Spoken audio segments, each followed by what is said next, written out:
Mic யாரோ ஒருத்தர் கொடுங்க தம்பி. மைக் கொடுங்கப்பா, யாரோ வாசிக்கிறவங்களுக்கு.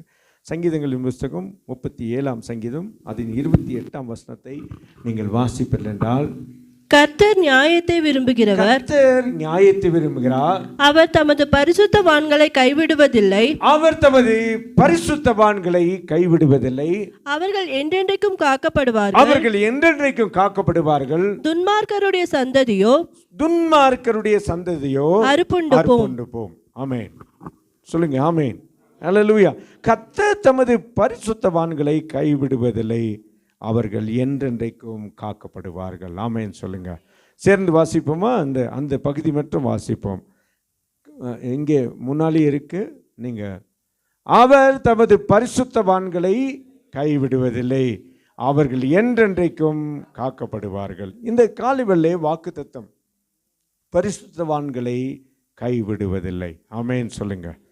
ஆண்டவர் கைவிடாத தேவன். நம்மை கரம் பிடித்த அநேகருடைய கையெல்லாம் போயிருச்சு, ஆனால் கர்த்தர், அதுவும் சொல்லப்பட்டிருக்கிறது, யார் தேவனுடைய இரத்தத்தாலே, கர்த்தருடைய பரிசுத்தத்தாலே ஒவ்வொரு நாளும் கழுவப்பட்டு நிற்கிற பரிசுத்தவான்களை அவர் ஒரு நாளும் கைவிடப்படுவதில்லை. ஆமென் சொல்லுங்க, அல்லேலூயா. நீங்களும் நான் யார்? அவருடைய இரத்தத்தாலே கழுவப்பட்டவர்கள். ஒவ்வொரு நாளும் அவருடைய இரத்தத்தாலே நாம் அறிக்கை செய்து, ஆண்டவரே என்னை கழுவும், என்னை சுத்திகரியும், நான் சுத்திகரிக்கப்பட விரும்புகிறேன், நான் சுத்தமாய் வாழ விரும்புகிறேன், என்னுடைய வாழ்க்கை, என்னுடைய எல்லா பகுதியும் பரிசுத்தமாய் இருக்கும்படியாக நான் இந்த பகல் வேளை விட்டு கொடுக்கிறேன், இந்த காலை வேளை விட்டு கொடுக்கிறேன் என்று சொல்லுகிற ஒவ்வொரு பரிசுத்தவானையும் ஆண்டவர் கைவிடுகிறது இல்லையா? ஆமென் சொல்லுங்க, அல்லேலூயா.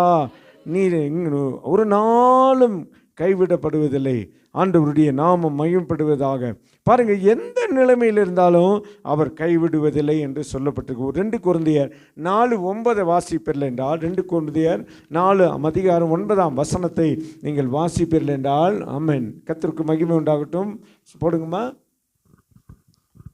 2 கொரிந்தியர் புஸ்தகம் 4 துன்பப்படுத்தப்பட்டும் கைவிடப்படுகிறதில்லை, கீழே தள்ளப்பட்டும் மடிந்து போகிறதில்லை. பாருங்க, அப்போ துன்பத்தின், ஒருவேளை என்னுடைய வாழ்க்கையிலே பல விதத்திலே பரிசுத்தமானாய் வாழும்போது துன்பங்கள், உபத்திரவங்கள், பாடுகள், வசனம் சொல்லி நீதிமானுக்கு வரும் துன்பம் அநேகமாய் இருக்கும். அப்போஸ்தலர் நடவடிக்கையிலே சொல்லப்பட்டிருக்கு, இவ்விதமான பாடுகளுடைய நாம் தேவனுடைய ராஜ்யத்திலே பிரவேசிக்க வேண்டும் என்று நாம் நியமிக்கப்பட்டிருக்கிறோமா? ஆமென் சொல்லுங்க, கர்த்தருக்கு மகிமை உண்டாகட்டும். அப்போ பாடுகள் இல்லாமல் இல்லை, ஆனால் கைவிடப்படாமலும் நாம் காணப்படுவோம். ஆமென் சொல்லுங்க.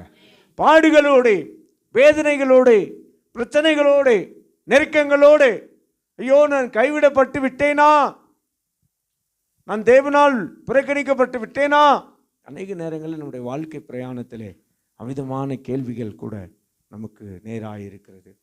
பிரச்சனைகள் வரும்போது, நெருக்கங்கள் வரும்போது, தனிமையை உணரும்போது, நிறைய நேரங்களில் அருமையான கர்த்தருடைய பிள்ளைகளை, ஆண்டவர் என் கூட இருக்காரா?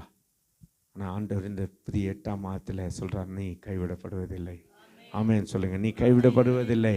நீ துன்பப்பட்டாலும், நீ கீழே விழுந்தாலும், நீ பரிசுத்தவானாய் இருக்கிறபடினாலே ஒரு நாளும் தேவனால் ரட்சிக்கப்பட்டு அவருடைய விலையேறப்பட்ட ரத்தத்தினாலே இந்த உலகத்தில் இயேசு வந்த நோக்கத்தை என்னுடைய வாழ்க்கையிலே நிறைவேற்றும்படியாக நாம் ரட்சிக்கப்பட்டு அவருடைய இரத்தத்தாலே கழுவப்பட்டு இருக்கிறோம். துன்பப்பட்டோம். உலகம் நம்மை கைவிட்டு விட்டாலும், மனிதர்கள் நம்மை கைவிட்டு விட்டாலும், மனிதருடைய சமூகம் நம்மை தூரப்படுத்தினாலும், அல்லது மனித உதவி அற்று போனாலும், மனிதர்கள் யார் என்று நம்மை விசாரிப்பாரற்று நின்றாலும், சபையே, கர்த்தருடைய பிள்ளையே, கீழே தள்ளப்படும் போது மடிந்து போகிறது இல்லை என்று சொல்லப்பட்டிருக்கிறது.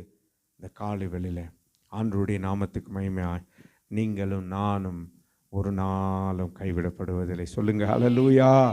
கைவிடப்பட்டு நிற்கிற கர்த்தருடைய பிள்ளையே, தனிமையாய் நிற்கிறேன், பாரம் சுமந்து கொண்டிருக்கிறேன் என்று 1ஆம் தேதி காலவில்லை உன்னுடைய வாழ்க்கையில நீ பிரவேசித்திருக்கலாம். ஆண்டவருடைய வார்த்தை உனக்கு நேராய் வருகிறது. நீங்கள் ஒரு நாளும் கைவிடப்படுவதில்லை. ஆமென் சொல்லுங்க. ஹல்லேலூயா. கர்த்தர் சொல்லுகிறார், நான் அவர் நீதியை நியாயத்தை விரும்புகிறார். ஆமென் சொல்லுங்க. மேலே அந்த வசனத்துடைய மேல் பகுதி சொல்லுகிறார், அவர் நியாயத்தை விரும்புகிறார் அல்லது நீதியை விரும்புகிறார். நீங்கள் ஒரு நாளும் கைவிடப்படுவதில்லை. ஓ, எல்லாராலும் புறக்கணிக்கப்பட்ட தேவ பிள்ளையே, கர்த்தர் சொல்லுகிறார், நீ கைவிடப்படுவதில்லை என்று வசனம் சங்கீதம் சொல்லுகிறது. சங்கீதம் 97:10 சொல்லுகிறது. ஆண்டவர் வாசிங்க.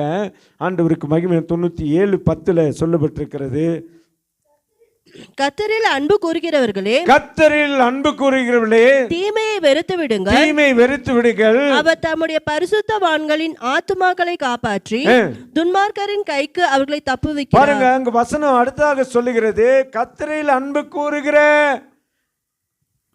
கூறுகிறவர்களே, தீமை வெறுத்து விடுங்கள். அவர் தம்முடைய பரிசுத்தவான்களுடைய ஆத்துமாவை காப்பாற்றுகிறார். ஆத்துமாவை கைவிடாதபடி. ஆத்துமா, இந்த சரீரம் நிரந்தரம் இல்லாத சரீரம். இந்த சரீரத்தின் பலனெல்லாம் ஒன்றுமே இல்லை. இந்த சரீரம் ஒரு கூடு.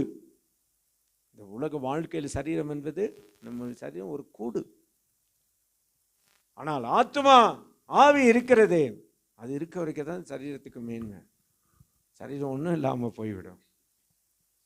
அன்பான கர்த்தருடைய பிள்ளையை சொல்றாரு, சரீர வாழ்க்கை ஒருவேளை உனக்கு போராட்டங்கள் இருக்கலாம், ஒருவேளை பிரச்சனைகள் இருக்கலாம், ஒருவேளை பலவீனம் இருக்கலாம், ஆனால் ஆத்துமாவை அவர் காப்பாற்றுகிறார். ஆமென் சொல்லுங்க. பரிசுத்தவான்களுடைய ஆத்துமாவை காப்பாற்றுகிறார். அப்போ கைவிடாதவர் காப்பாற்றி தேற்றுகிறவர். ஆமென் சொல்லுங்க. கைவிடாதவர், காத்து கொள்ளுகிறவர், கைவிடாதவர். உன்னோடு ஆண்டவர் கைவிட மாட்டேன் என்று முதலாவது சொல்லுகிறதான உண்மையான அர்த்தம் என்ன? நீ தூரம் போனாலும் உன் பக்கத்தில் நான் இருப்பேன். ஆமென் சொல்லுங்க.